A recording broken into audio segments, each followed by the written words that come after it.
De septiembre se produce lo que en la jerga militar se llama el acantonamiento.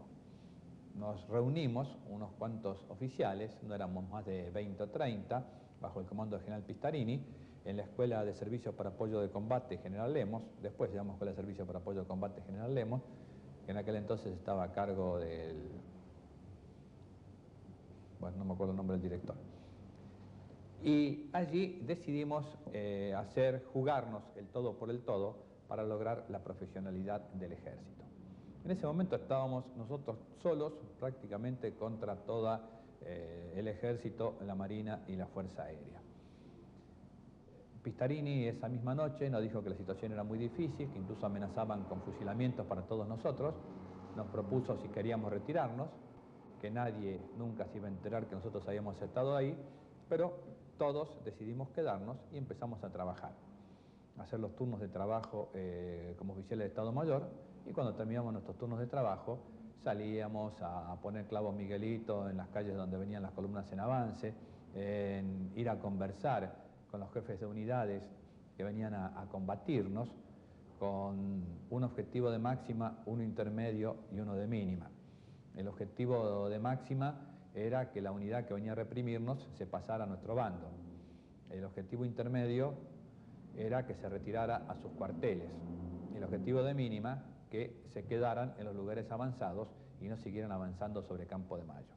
En esa forma le fuimos descompaginando todos los planes de ataques que tenían, digamos, los colorados contra Campo de Mayo, y prácticamente poco a poco se produjo el vuelco total de la situación. Porque inicialmente, en el momento de nuestra sublevación, contábamos prácticamente con la Escuela Lemos, con el Regimiento de Caballería Blindado, el C8, a mando del entonces coronel López Ofrán, y el Regimiento 10 de Caballería a mando del entonces coronel Sánchez de Bustamante. Pero como le digo, en el transcurso de aproximadamente una semana, que fue que duraron los enfrentamientos, todo se dio vuelta. Y el triunfo llegó para el lado azul. El general Onganía, en ese entonces general de brigada, con un cargo bastante secundario, como director general de remonta y veterinaria, se consagró indudablemente como el jefe indiscutido, porque en circunstancias muy difíciles tuvo la entereza moral como para no rendirse y como para llevar a nuestras tropas, digamos, al triunfo. El teniente general Rattenbach fue nombrado secretario de guerra y allí comenzó un programa de reestructuración a fondo del ejército argentino. Cuando mi padre acepta la Secretaría de Guerra, era necesario que el doctor Guido firmara el decreto correspondiente, por cuanto se quería mantener al doctor Guido en el gobierno como una forma de institucionalizar el proceso que en ese momento estaba viviendo el país, tan caótico y tan desorganizado. Yo lo acompañé a mi padre, fuimos a Casa Rosada, no estaba el doctor Guido, fuimos a la Quinta Presidencial de Olivos, tampoco estaba. Finalmente lo encontramos en domicilio de un amigo, porque el doctor Guido pensaba que en este caos institucional que se estaba viviendo el país, él había perdido, junto con la fracción que había perdido la guerra, digamos la guerra interna, ¿no? Yo creo que fue la gran sorpresa de él cuando aparecimos para hacerle firmar un decreto, porque ya pensaba que él también había sido, digamos, sacado del poder. En la madrugada del 29 de marzo, apenas días después de conocidos los resultados de las elecciones, que daban el triunfo al peronista Andrés Framini en la provincia de Buenos Aires y Arturo Illia en la estratégica Córdoba, el régimen constitucional, la soberanía popular reciben otro golpe militar. Así es colocado en el poder el doctor José María Guido. Pero el horizonte seguía enmarcado por el enfrentamiento entre azules y colorados, que tuvo su máxima expresión a mediados de septiembre de 1962.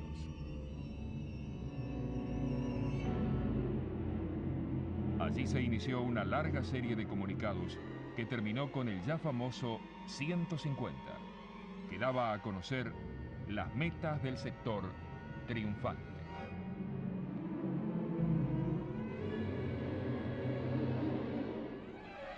El comunicado 150, cuando empezó la lucha, los azules hicieron uso de la acción psicológica. y fueron dando comunicados, el 1, el 2, el 3, el 4. La base era el mensaje: nosotros luchamos para que el pueblo pueda votar. ¿Para qué lucha usted?, decían los colorados, ¿no? Este es un poco el tema. Y el autor de los 149, si no me equivoco, fue José Enrique Míguez, un sociólogo que era profesor en la Escuela Superior de Guerra, como yo, que también era profesor en la Escuela Superior de Guerra, de otra materia. Los coroneles de la Escuela Superior de Guerra eran todos azules. Estaban ahí, en verdad, porque eran azules. Los habían como, diría yo, castigado poniéndolos ahí. Y yo, antes de que empezara todo el pronunciamiento azul, había hecho una proclama a pedido de los coroneles Julio Aguirre, Lanusse, Laprida, Nevares, López Ofrán, Sánchez de Bustamante. Bajo forma de proclama yo decía lo mismo: hay que volver a la Constitución, hay que reconciliar a los argentinos, peronismo, antiperonismo, etc. Pero en lugar de darlo como proclama al comenzar el movimiento azul, se publicó como el comunicado 150, fue el último de la serie, digamos, al final, es decir, cuando los azules habían triunfado, como una especie de programa de gobierno. Y después de ahí fuimos con Rodolfo Martínez al Ministerio del Interior, el de ministro y yo subsecretario, a ver si podíamos implementar en los hechos el programa doctrinario del comunicado 150. Todos los niveles del arte, la cultura y el pensamiento en la República Argentina sentían con fuerzas inéditas la ilusión del despertar. Nombres argentinos como Cortázar, Leparc, Piazzolla comienzan a ser conocidos en las grandes capitales del mundo.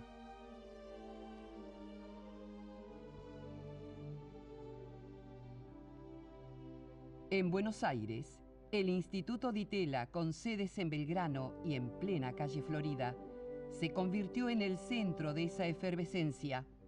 Exposiciones, happenings, conciertos, investigaciones se sucedían ante los entusiastas porteños.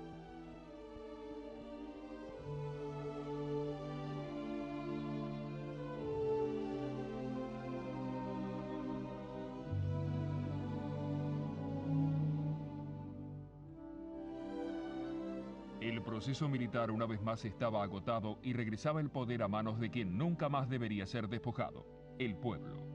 Así, bajo presiones militares y con la abstención del peronismo, los principales candidatos que se presentaron fueron Ilia por la Unión Cívica Radical del Pueblo, Oscar Allende por la UCRI y Pedro Eugenio Aramburu por UDELPA.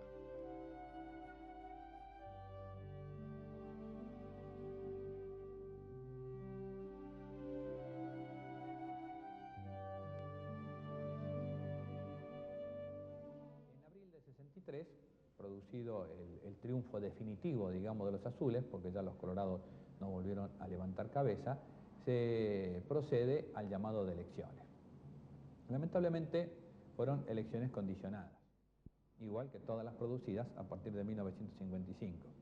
El ministro del Interior, el general Villegas, en aquel entonces, Osiris Villegas, maniobró lo suficiente como para evitar que el peronismo pudiera asumir el poder, y es así como a fines de ese año, a mediados de ese año, resulta electo el doctor Ilia.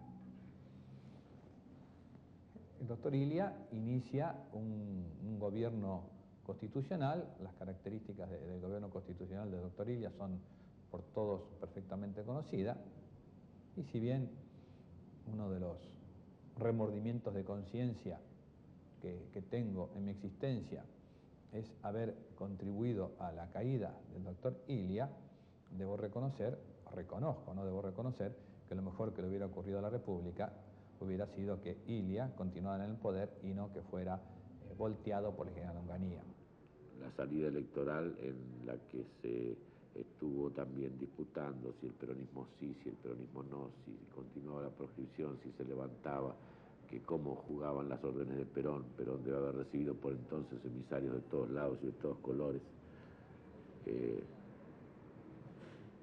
hasta que finalmente llegó la decisión del voto en blanco, la abstención del peronismo frente a la proscripción, y esto que le narraba hace un rato de la elección del Ilia como la primera minoría y como el presidente constitucional finalmente así elegido, porque el colegio electoral votó con la mitad más uno para su consagración, con el voto de otros partidos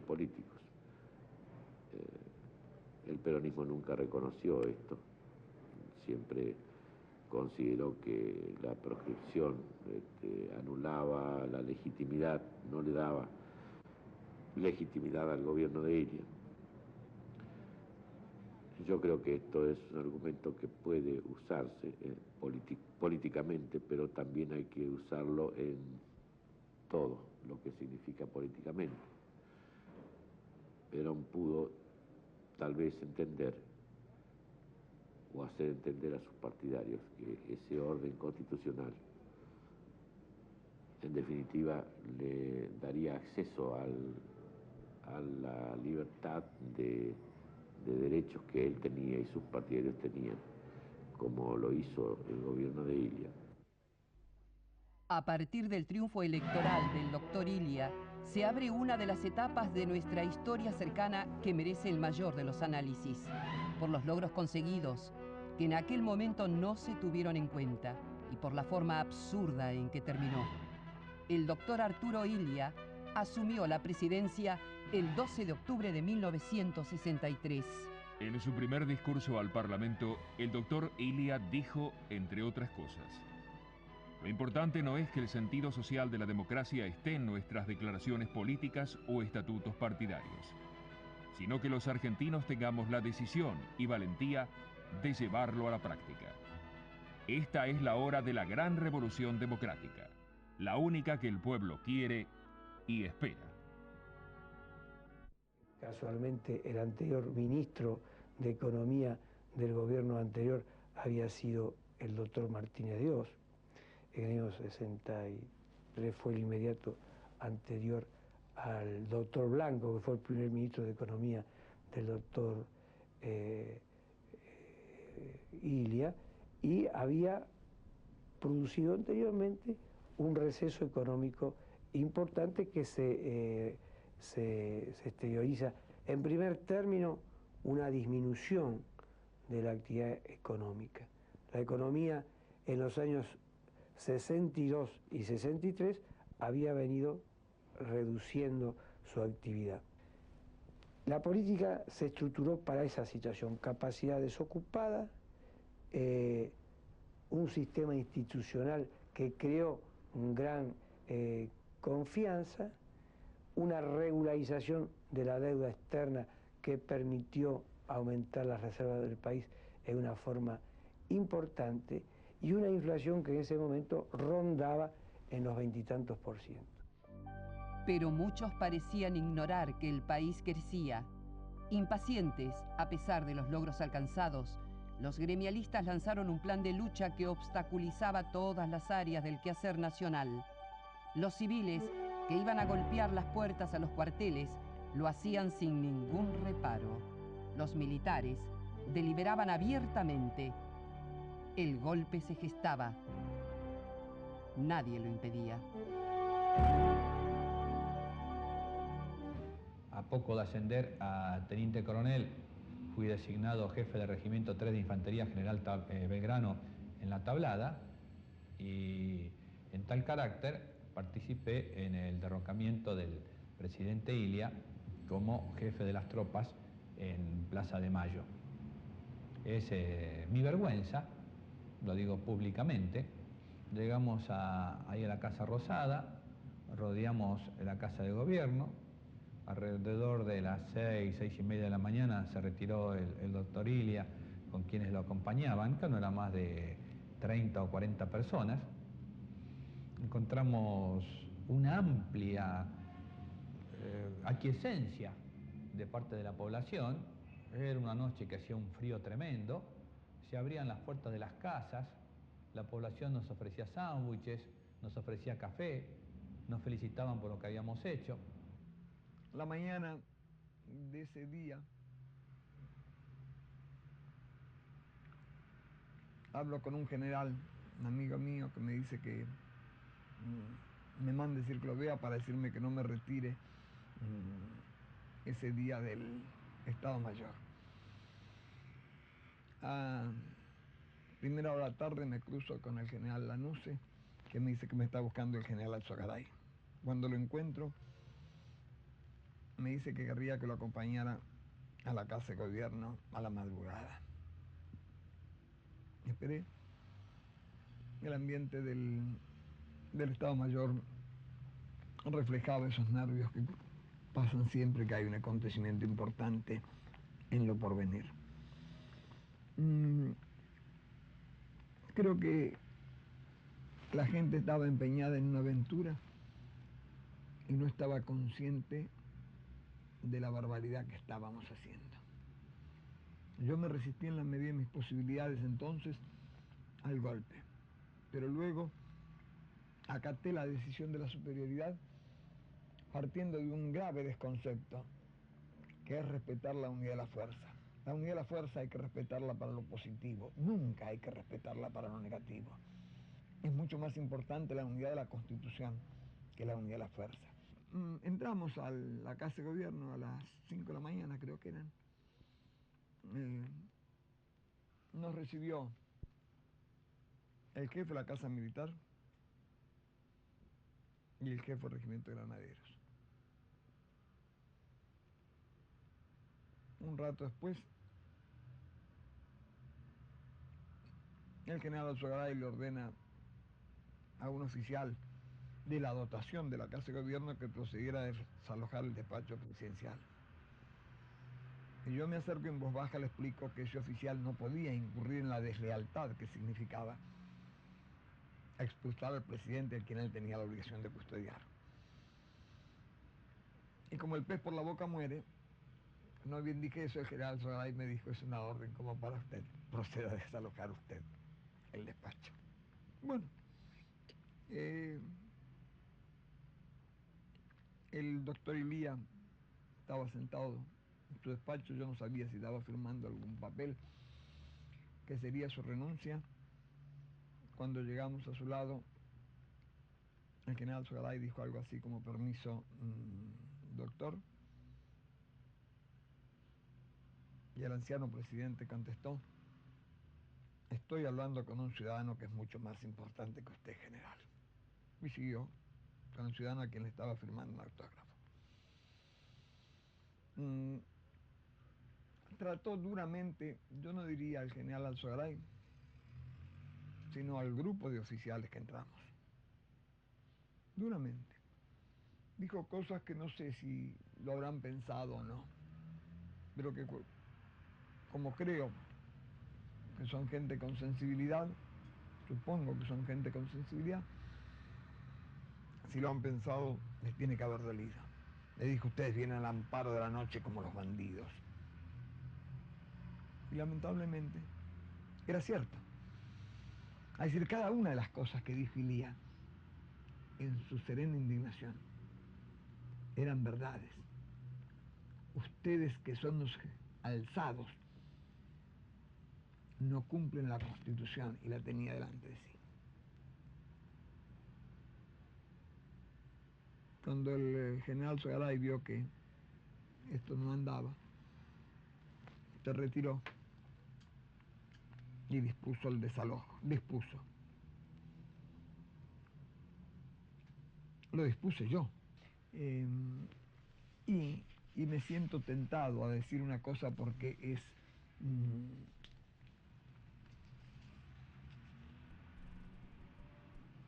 quizás la síntesis de lo que yo entonces sentía y sigo sintiendo. Usted me dio esa madrugada una inolvidable lección de civismo. El público reconocimiento que en 1976 hice de mi error, si bien no puede reparar el daño causado, da a usted, uno de los grandes demócratas de nuestro país, la satisfacción que su último acto de gobierno fue transformar en auténtico demócrata a quien lo estaba expulsando por la fuerza de las armas de su cargo constitucional. El 28 de julio de 1966, el doctor Ilía es obligado a abandonar la Casa de Gobierno. Antes había dicho al coronel Perlinger: acuérdense, cuando cuenten a sus hijos lo que hicieron en este momento, sentirán vergüenza. El doctor Ilía siempre manifestaba que a él lo voltearon las 20 manzanas que rodean la Casa de Gobierno. Es decir, las 20 manzanas sabemos dónde está en la City comercial y financiera del país. El periodismo, hubo un periodismo que se prestó al juego de los golpistas. Eso no lo podemos negar. Pero no lo volteó, no puede generalizar que lo volteó el periodismo. El periodismo sirvió, cierto sector del periodismo, sirvió a los fines de la gente que estaba metida en el golpe. No se puede mencionar esta etapa autoritaria en Argentina, negando que en esos mismos años, en América Latina, también se producían otros golpes militares, cada uno bajo un supuesto ideario nacional.